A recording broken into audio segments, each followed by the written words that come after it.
Bali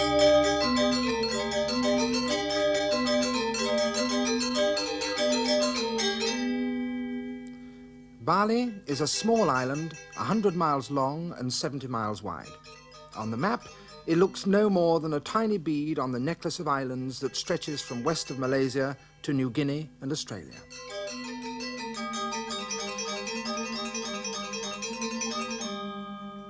It is certainly one of the most beautiful islands in the world. Like every other part of Southeast Asia, it has rice fields, palm trees and tropical flowers, but somehow in Bali these things fit together so perfectly that you feel, when you come here, that you have arrived in an enchanted garden.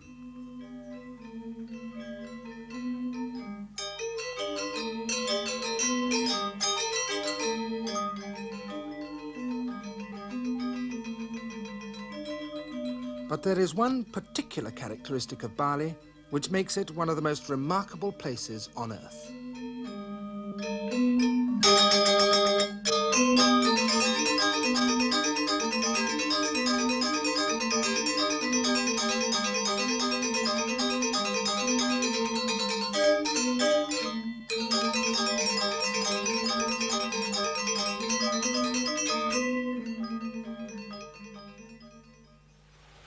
Bali is unique because of its people.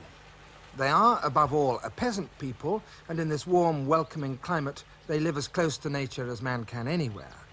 But they are also a people intoxicated by the arts. Part of the reason for their passionate involvement lies in their history. 500 years ago, most of what is now Indonesia was Hindu, ruled by princes whose courts were among the most cultured in the whole of the Orient, famous for the dazzling skill of their musicians and artists. In the 16th century, however, the faith of Islam arrived in Java. Most of the Hindu princes fled before it, travelling eastwards down Java and eventually across a narrow arm of sea and into Bali. With them travelled their entire courts, and so Bali became a sanctuary for the flower of Hindu Javanese culture. And here it has flourished ever since. Indeed, these people who spend their days in back-breaking work in the rice fields regard the arts almost as necessary to a proper and decent life as the very grain they cultivate. They know that the really worthwhile thing to be is either a painter, a sculptor, a dancer, or perhaps above all, a musician. Bali's music has only rarely been heard in the West, but when it has created a sensation. Debussy heard something of it at the 1889 Paris exhibition and was overwhelmed. Bartók, de Falla, and most recently Benjamin Britten have all been captivated by its richness of tone and intricacy of melody. To hear the best music, you must go into the villages, and one of the greatest orchestras in Bali is centred on this household in the small village of Priatan. Its guiding spirit has been, for nearly 50 years, the old nobleman who is the patriarch of the household, Anak Agung Gede Mandra. He no longer plays, but has handed over to his son, Agung Bawa, and another young man, Gandra, who is now the orchestra's main composer. The Anak Agung, as a young man in 1929, went with his orchestra and dancers to Paris. The visit was a triumph. And then in 1952, his orchestra was taken on a world tour. This was an even greater success, and mementos of it hang round his room. In America, their impresario was so delighted that he presented them with a commemorative plaque. In Brussels, they were given a full diplomatic reception.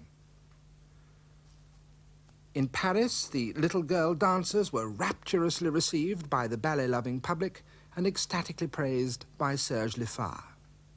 In New York, the Anak Agung discussed drumming with the timpanist of the New York Philharmonic and found his technique mystifyingly simple, but was too polite to say so. In spite of the fact that he's been entertained in palaces and luxury hotels in all the great cities of the West, the Anak Agung still runs his household in the purest traditions of the Balinese nobility. His daughter-in-law weaves silk cloth for sarongs. The instruments of the famous orchestra, shrouded in covers, stand in their special rehearsal veranda.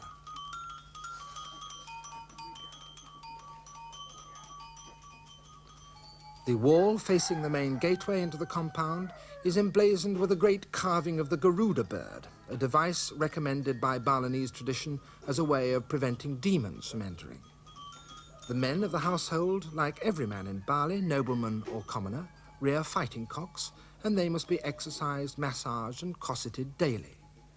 From a citrus tree, famous for the marvellous sweetness of its fruit, hangs a cockatoo. And beyond, the anak agung's aged mother pounds betel nut, and typically does so not just anyhow, but with a particular rhythm echoing a particular melody in her head.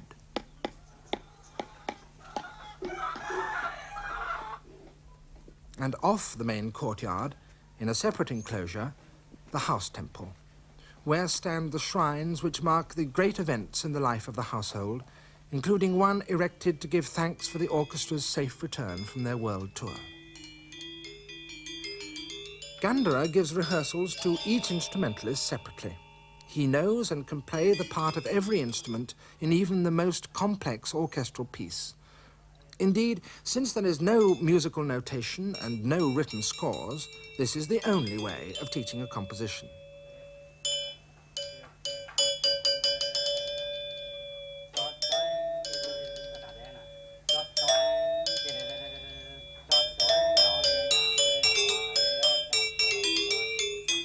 What is more, because he's sitting on the opposite side of the instrument, he has to be able to play it literally backwards.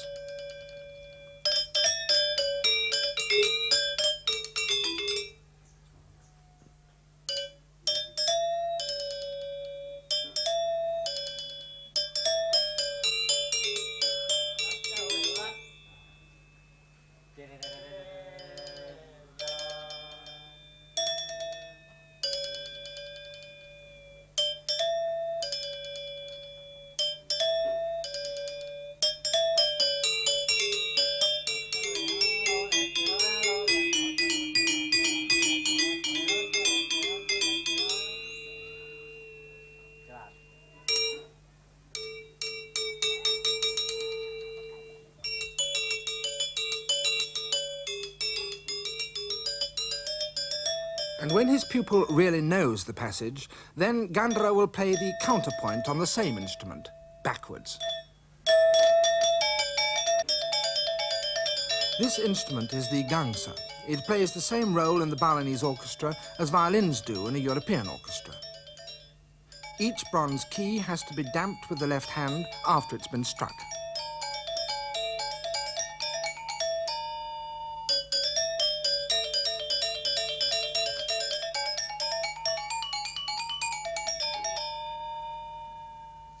A complete orchestra, or gamelan, may contain as many as 30 instruments. It is, in fact, the biggest musical ensemble anywhere in the world, apart from a full-scale Western symphony orchestra, and Gandara leads it from the drum.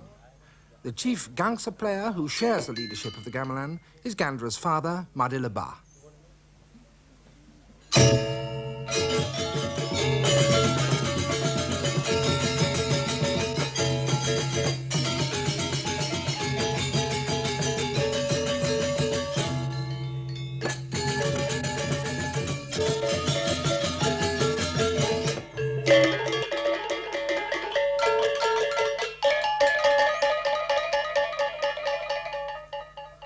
This is the rayon, the hardest instrument of all to play with evenness and precision, for 8 hands must play as one.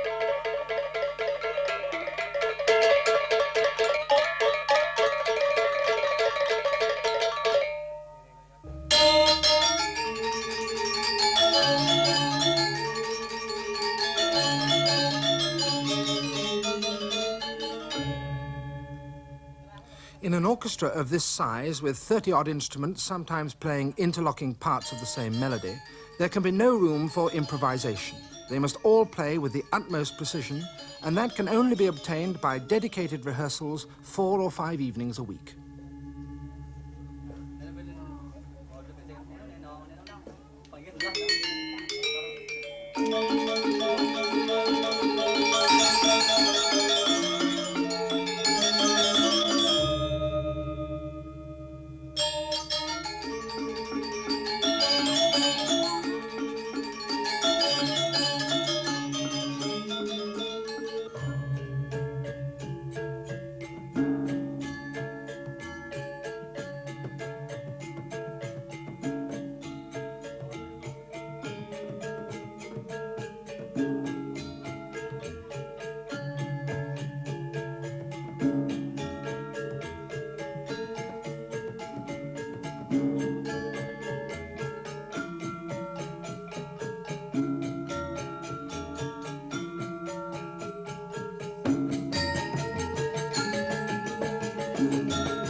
These are the chalung, the cellos, as it were, in this bronze orchestra.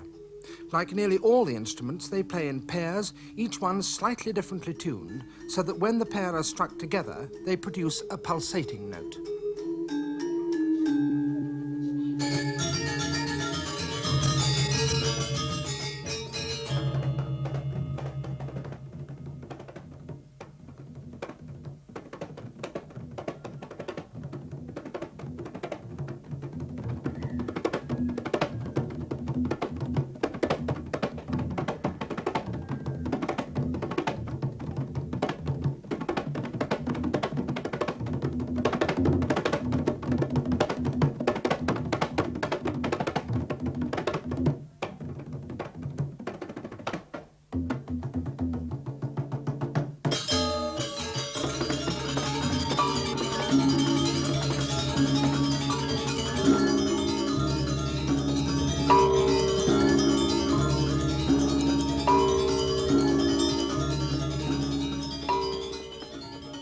All the instruments of the gamelan, which between them span 7 octaves, are tuned to a 5-note scale. But the precise pitch of those 5 notes is the subject of great and careful debate among the musicians when the gamelan is first formed and tuned. In practice, no 2 gamelan are tuned exactly the same. Each creates its own individual tonal world, and every village echoes to splendid harmonies that can be heard nowhere else.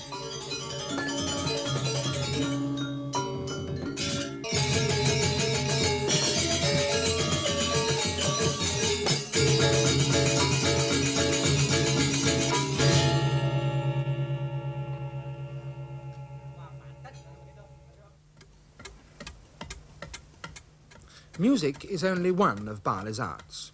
Just as most people seem to have the ability to play an instrument of some sort, so everybody also seems to have the talent and the urge to carve. The main outlet for their work is the temples. The stone blocks are only roughly shaped when they're first put in place. Men from the village will later carve them as an act of piety. The images they create are taken from the grotesque pantheon of Hindu mythology. But everywhere, the Balinese give full rein to their delight in exuberant detail. As the only stone in the island is a very soft volcanic ash which weathers very quickly, the carvings must be renewed every generation. So there is ample and permanent work for sculptors.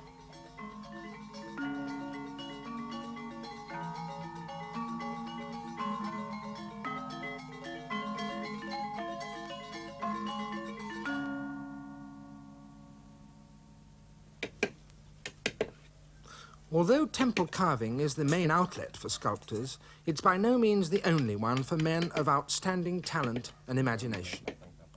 Ida Bagus Ketut is one of the great mask makers of Bali. As it happens, he's also one of the great mask dancers as well. And the masks he carves are used in the night-long plays that are one of the island's main entertainments. This is a demon in the form of a wild pig. Sekarang kita potong sawannya.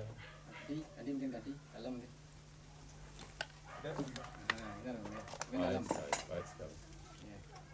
A prince whose movements must be refined and elegant. In the plays, he will speak only in Kawi, an archaic form of Javanese which is almost pure Sanskrit and only understood by a very small proportion of Balinese.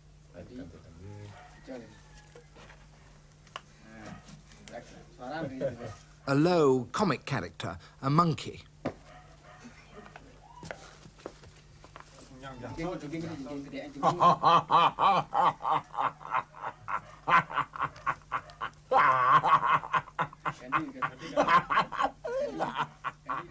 The job of these kinds of characters is not merely to bring laughs, but to translate the Kawi spoken by the refined people into low Balinese, which will be understood by all. Here's another of them, an old man down on his luck, begging for money, but irrepressibly cheerful in spite of everything.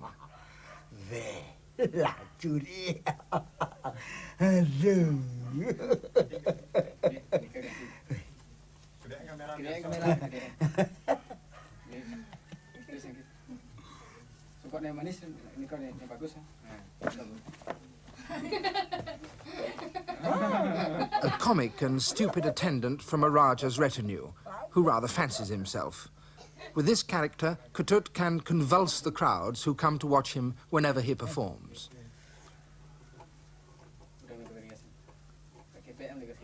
A deaf man.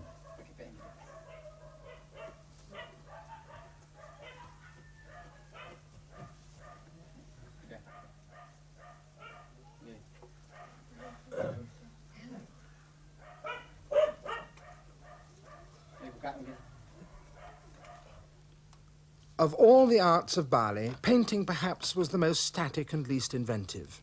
It was tied very strictly to traditional Hindu themes for its subject matter, and the colours it employed were limited to 5: red, blue, yellow, black and white.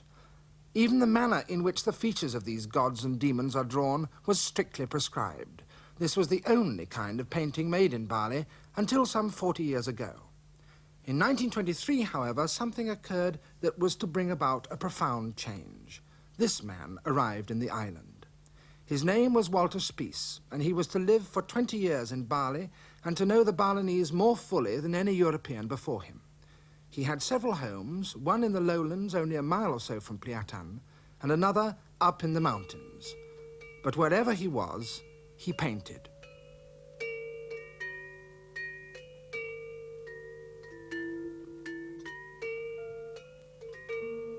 From the veranda of his mountain house, he looked across to the holy volcano of Bali, the Gunung Agung, one of the most breathtaking views in all the island. This landscape, with its luxuriant foliage, the endless pattern of immaculately maintained rice terraces, populated by a handsome, graceful people, provided him with subject matter for the rest of his life.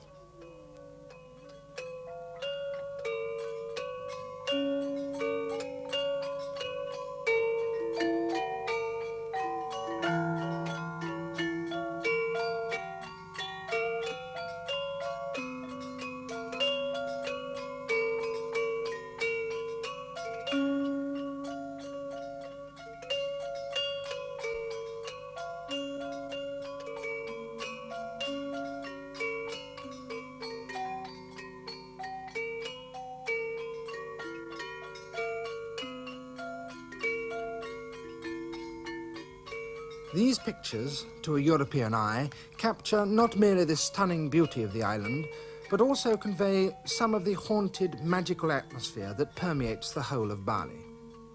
Whether or not this dreamlike quality of Spies' pictures was apparent to the Balinese is difficult to say. As far as they were concerned, the overwhelming effect of these pictures was to draw their attention, seemingly for the first time, to the image of their island as a subject for painting. Suddenly, everyone in Bali was painting in a completely new way. It was as though a dam had been broken. Spies himself is now dead, drowned in 1942 when a ship taking him to Ceylon was torpedoed. But a few of those painters who contributed to that original explosion of excitement are still working. Their technique and their new vision are the only European things they wish to take from Spies, and the only thing he wished to give them. And so to find them, you must go not to a European-style studio or to a gallery, but to small and often remote villages hidden away among the rice fields. Among the most talented of these painters is Midday. He paints continuously, and yet he hates to part with any of his finished canvases. Whenever anyone shows any sign of wanting to buy one, he puts an impossibly high price upon it. As a result, his paintings lie in great piles at the back of his hut, tragically vulnerable to rats, termites, and fungus. The rest of the villagers say that he's mildly eccentric. He says that his paintings are his children. Why should he get rid of them?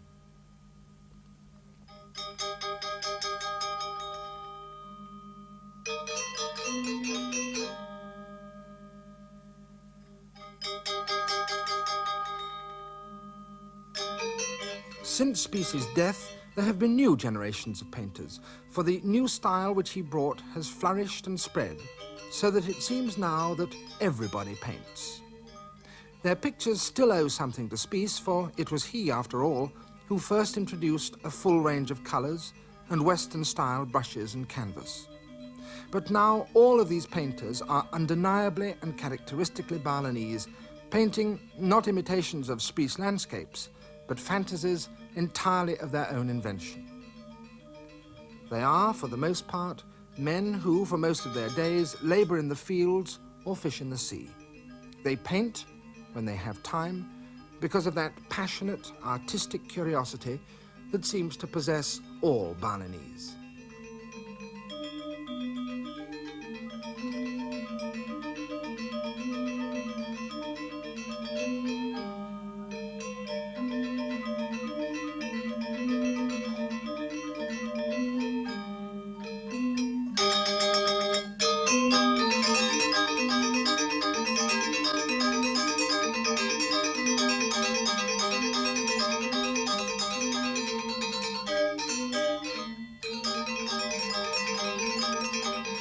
This is another of Spies's pictures, and one which was influential not so much with painters as with sculptors, for these grotesque distortions fascinated Balinese carvers, and soon they too were involved in a visual revolution quite as profound as that taking place in painting. One of the first to carve in this new way was Nyana, who is now generally agreed to be Bali's greatest sculptor. His first carvings, after meeting Spies, were very like those spindly, contorted figures that appeared in Spies's paintings. Soon afterwards, however, he began to explore new styles and new images. Today, he carves only rarely, for he has withdrawn from the world to become a Brahmin high priest. But his last sculptures remain to bear witness not to the precise images created by Spies, but to the great freedom of vision which Spies first showed Nyana.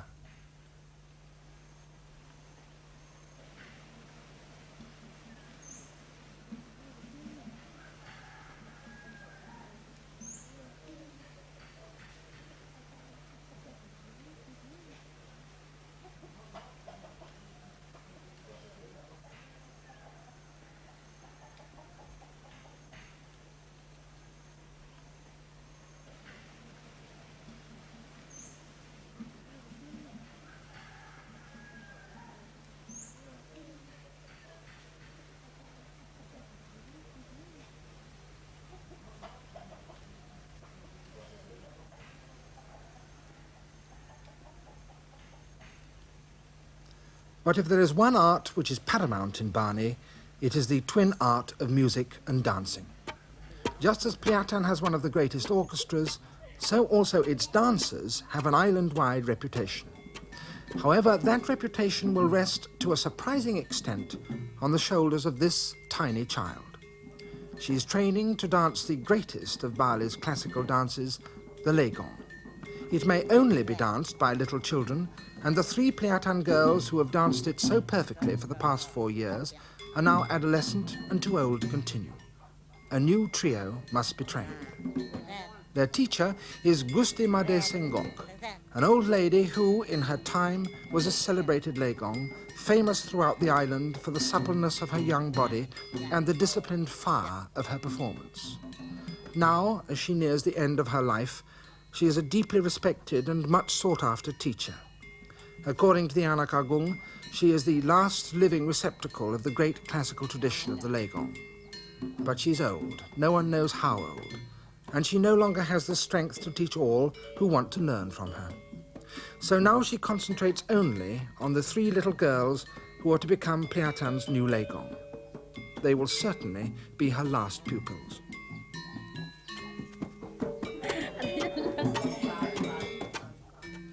Training like this has already been going on every day for many weeks. Again and again the children must repeat the movements, being nudged, coaxed, and sometimes almost wrenched into the correct position by old Sengok, until at last the Legong, to use the Balinese phrase, has gone into their bodies.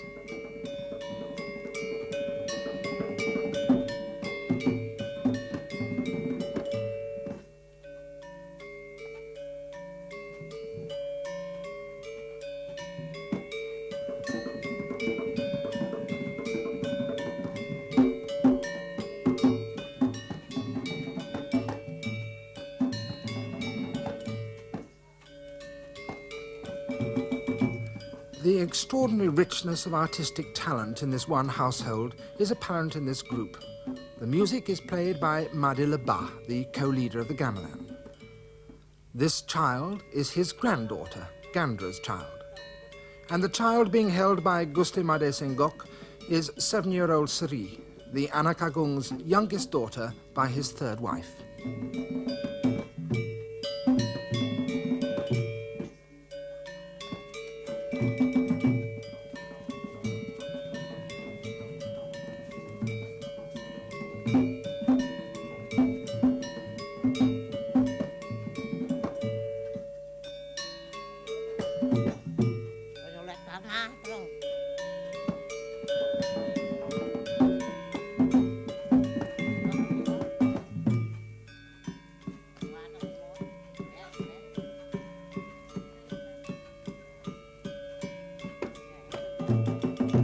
If the children are to dance the Legong properly, they must know the story it tells.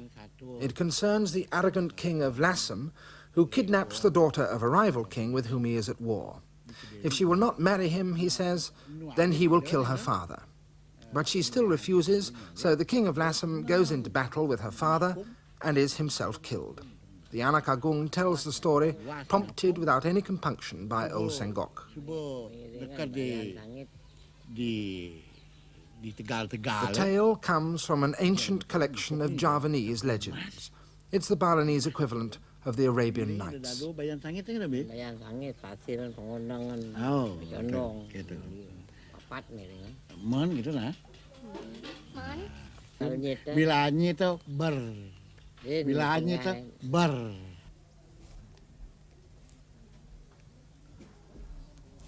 Gusti Made Sengok may be old, but she still has the knack of massaging to make a child's body really supple. She still knows the precise movements that will painfully stretch a tight muscle and so loosen it that the child will become almost double-jointed. Without this massage, it will be impossible for a Legong to assume the correct postures. Indeed, this treatment is just as essential to a Balinese dancer as is really early training in class and at the bar to a young ballet dancer in Europe.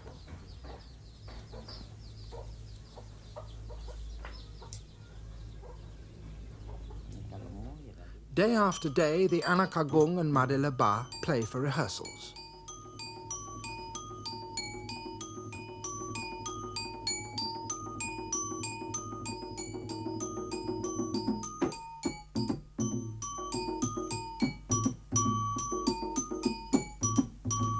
The child who plays the prologue at the beginning of the dance changes roles later to become a bird of ill omen, which flies in front of the king of Lassam during the battle and thus foretells his death. Her appearance is the dramatic finale to the whole dance, which, in its complete version, takes over an hour to perform. In training for this character, Pliatan is particularly lucky, for they have as teacher Gusti Ayuraka, who, during the world tour, danced the part in New York with such electrifying effect that she became, at the age of 11, the toast of Broadway.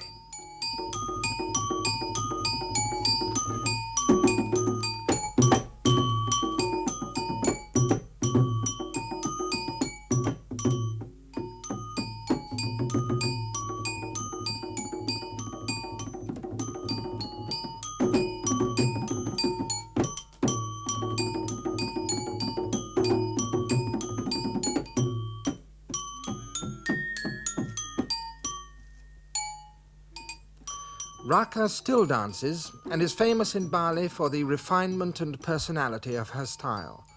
But her performance as a tiny child of the bird of ill omen is still vividly remembered and used as an ideal against which other, newer characterizations are measured.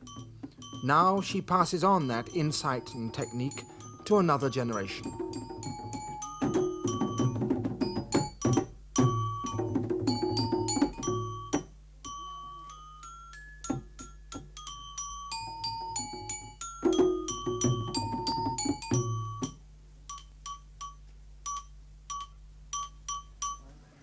Dancing, like music, sculpture and painting, is rooted in religion. Indeed, in Balinese terms, all acts of artistic expression are, in a sense, religious acts. But this perhaps is less remarkable here than in most parts of the world. For in truth, Hinduism permeates every aspect of life and every hour of the day.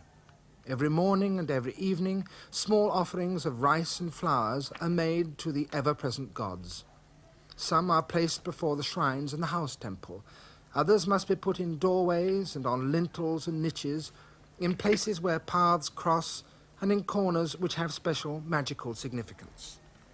These daily offerings are small and modest. In fact, they are more in the nature of tactful reminders to the gods of the piety of the household than substantial gifts. But for important festivals, and there seems to be one every few weeks in most villages, really imposing and substantial offerings must be made. And here the Balinese love of ornament and decoration has full scope. This particular offering is being constructed around a central spine made from the soft, spongy stem of a banana tree. Into it are stuck frangipani blossoms, each mounted on a long pin of bamboo.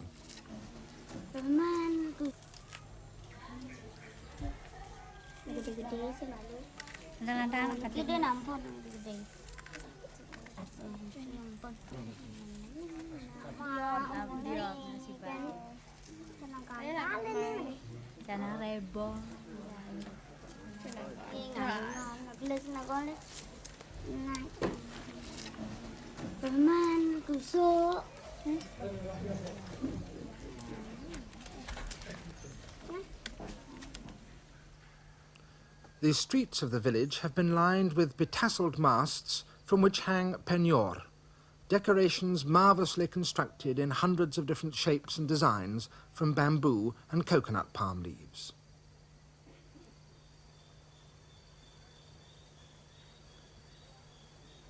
The festival is to take place in the big temple at the other end of the village. For the Anak Agung's household, this day is particularly important, one for which they have all been preparing for months. For they decided long ago that this festival should be the occasion on which the new Legong would perform in public for the very first time. Other orchestras from Priatan are also going up to the temple, for every festival must be full of rame, exuberant noise and festive crowds, so that the gods will be entertained.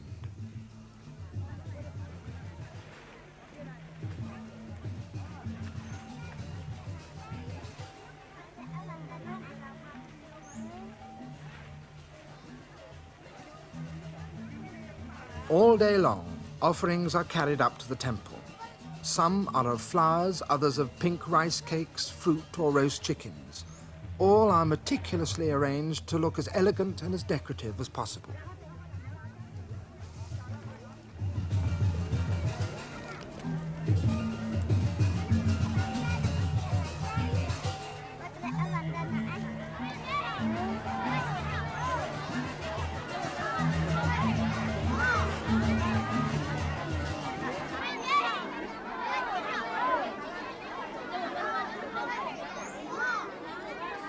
The offerings are laid in hundreds before the priest, who will take them one by one and offer them at the shrines. The gods will partake of their essence, after which the simpler, smaller ones will be left in the temple to be scavenged by the dogs and birds. The more substantial and elaborate will be taken back to be eaten at home.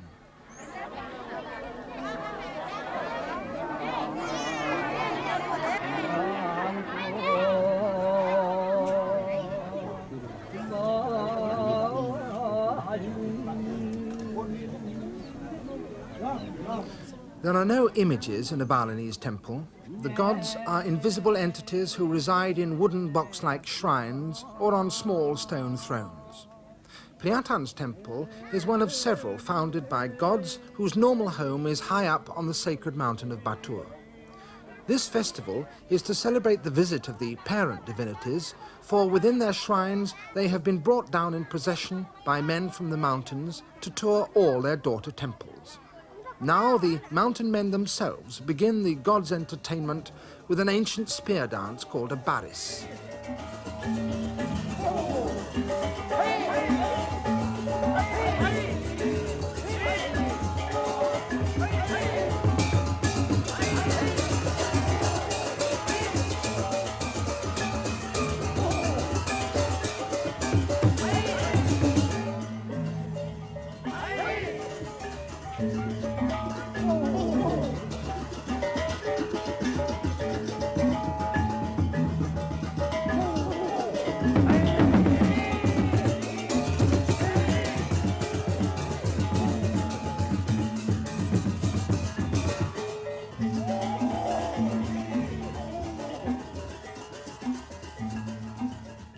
To the people of Priatan, this performance is, to be candid, a little naive, not to say uncouth. The sophisticated subtleties of the lowland music and dance have never penetrated into the mountains. A dance like this, Gandara said, was acceptable and appropriate on such a ritual occasion because of its antiquity. But he said so with the tolerance of piety. To his composer's ear, the music alone was obvious and crude.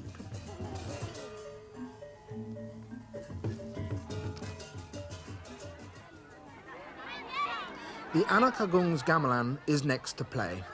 Their first contribution is also ancient ritual music and employs a type of instrument that is seldom heard these days in other contexts.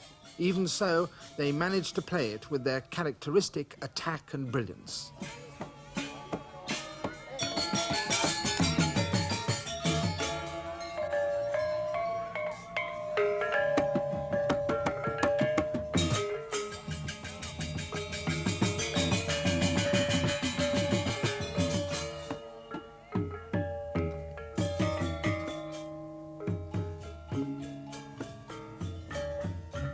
As night draws on, offerings are still being made before the shrines.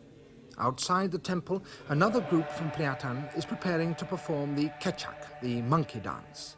The men, in a 5-part chorus, act as a vocal background to a story from Hindu mythology in which King Rama's bride is kidnapped by a giant and then rescued by Hanuman, the king of the monkeys, and his monkey horde.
3 children are already preparing for their legong.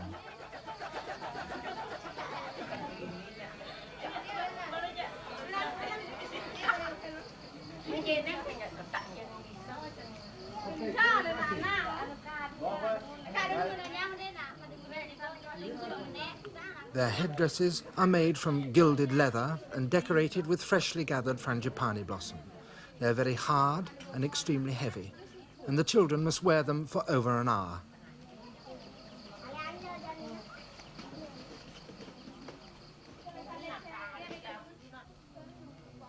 Their bodies are tightly bound in gold-painted cloth. Their faces are whitened and carefully made up. It has fallen to them to provide the final episode in the temple festival, to present their skills as an offering to the gods, for that indeed is the ultimate nature of all artistic creation in Bali. Their moment has arrived.